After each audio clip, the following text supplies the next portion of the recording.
It would be a grave mistake to view anti-Semitism as something that merely affects the Jewish people.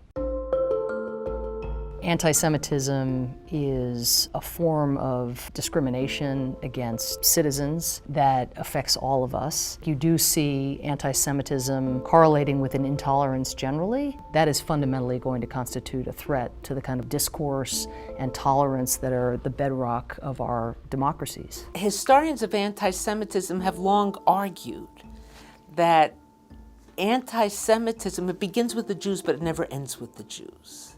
It transcends place, it transcends nationality. We can document anti-Semitic attacks through the Middle Ages, and we can document them certainly in the 20th century, and now we can document them in the 21st century.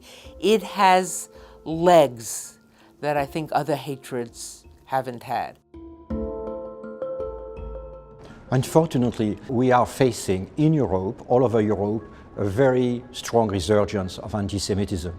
Anti-Semitism today is fundamentally different than what it was before the Holocaust, because it is not perpetrated by governments. Even if some of the stereotypes and prejudice are those we know for centuries.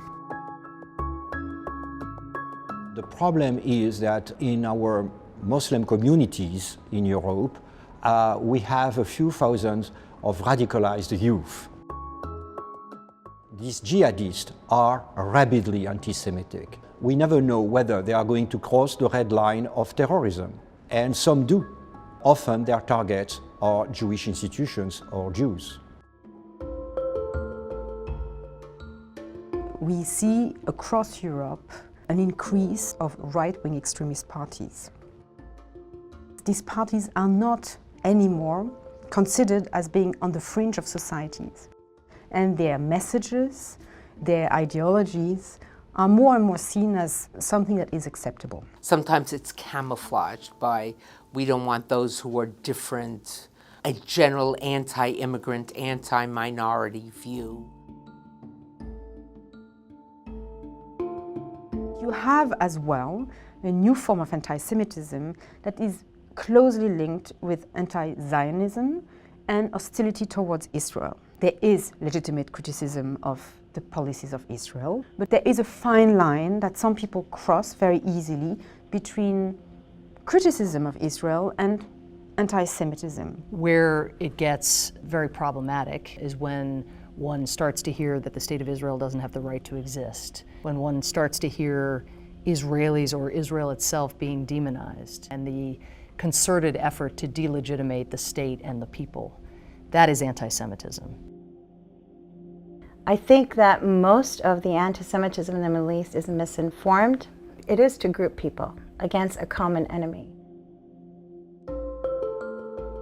Holocaust denial is a form of anti-Semitism. The only reason to deny the Holocaust is to inculcate and foster anti-Semitism.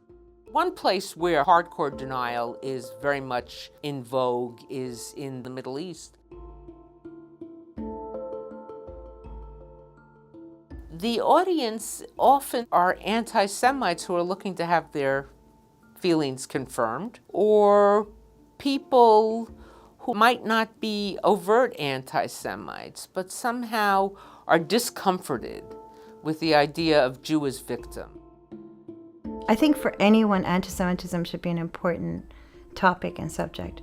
If it's going on in Pakistan, it should be important to someone living in Kansas City. We are a connected global community. If you leave anti-Semitism unresponded to by law enforcement, by governments, by political leaders, then you send this message that it's tolerated, that it's completely accepted. What you're seeing now is states, at least in Europe, where there's been the biggest upsurge, seeking to combat those crimes. More needs to be done. We'll stand together against discrimination against minority, with Christians, or anti-Semitism. We stand together shoulder to shoulder because our religion, all of us, call us to stand as one family. It is extremely important that parts of our society that aren't themselves being targeted by anti-Semitism see this as a warning. When anti-Semitic discrimination or violent acts happen, It is a threat to liberal society, and citizens around the world have an interest in thwarting it and in speaking out against it.